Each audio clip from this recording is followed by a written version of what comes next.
got a bit lazy when I pulled it out. I didn't disconnect the drive shaft, but here it is. So you can see R33 rear brakes, twin calipers. We're going to change it on the S15, run some Woolwood rear brakes. Although these brakes are actually quite good, so there's not really much need to, but we want to do everything to the best possible. You can see all the Part Shop Max hubs, lower arms. This is your dynamic toe adjustment, and this is actually a really bad setting. We're going to change that to this one here, which is neutral toe under squat. This dictates how much toe the hub does, so when the suspension moves, which way does it turn. And by having it like that, the wheel turns in under squat, but under lift, when the suspension lifts, the wheels actually toe out. And you'll notice in some of the videos I've been making, the last one, there's a backwards entry I did, which was completely out of the blue. The car just did it itself, and it was because the suspension was lifting and it was towing out, and it just threw me right out.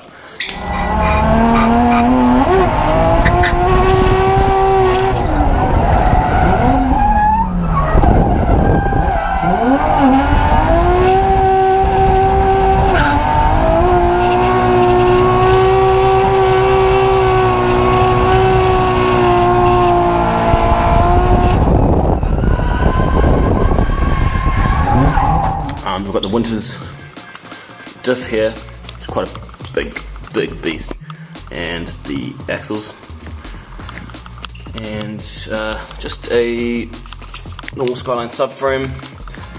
Underneath here we've welded solid plates, so they're basically solid mounted to the chassis. So this goes straight into the S15. Just have to cut a little bit out of the boot, notch it out to make a little bit of clearance for the height of this, and then that will go straight in. So that's one easy thing, a couple of hours and we'll be done with that.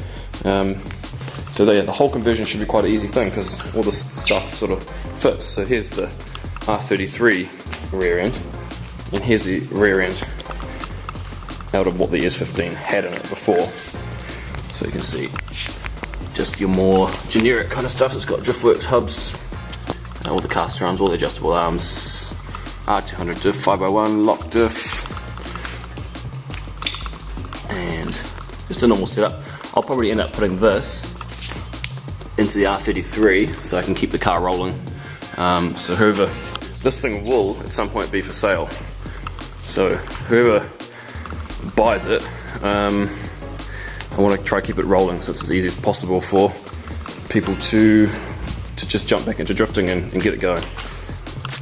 Also, I thought I'd just quickly go over the steering and this thing because it is pretty funny compared to today's standards.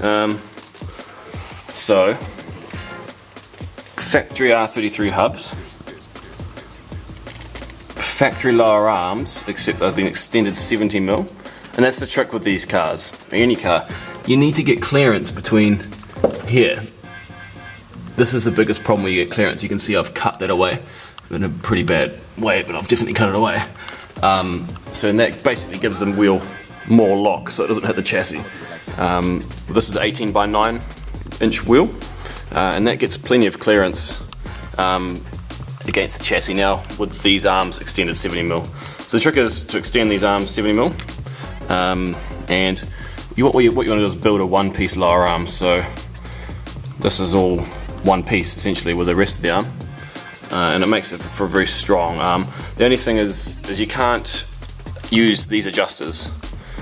You need to use washers to space it because it's a one-piece arm. So when you pull it in, this moves forward and back. So yeah, you can see how primitive this really is. Rose joints up front, rose joints in there. The other trick is with these cars is to move the steering rack as forward as much as possible. So let me just turn the steering and I'll show you what I mean.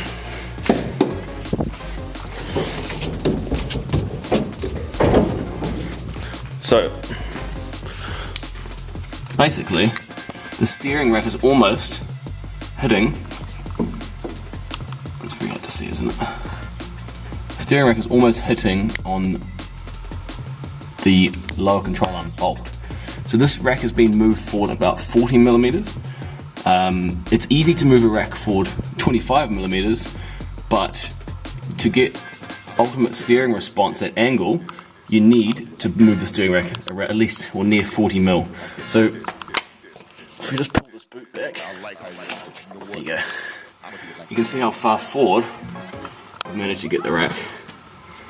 So it's quite close to that bolt.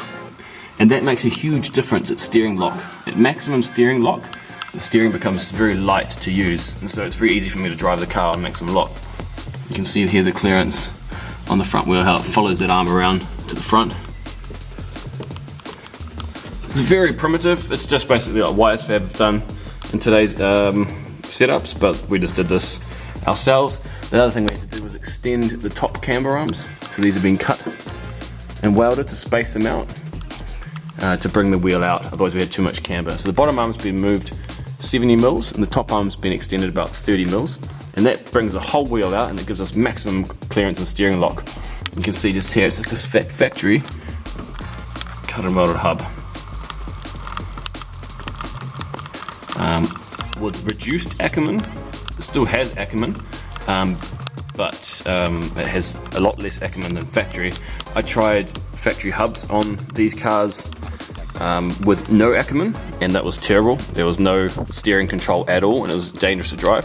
So you always must have a little bit of Ackerman, I think, and that seems to give, you know, a good feel in the steering. So you can see how primitive this is, but how much steering lock we get out of it, and that is all usable steering lock. You need no more steering lock than that, and that's it gives a really good light feeling on the steering wheel when you're drifting, because when you're at maximum angle you want to have the steering so it's very light, and if it's heavy then it's hard to fight. You're fighting the car, so you want to get the car to the point where it's not fighting, and that's how we achieved it. And in alignment specs, we run 7 degrees caster on the front, 6 or 7 degrees camber, about 3 mil toe out total, and that's about it really. It's just quite a good setup.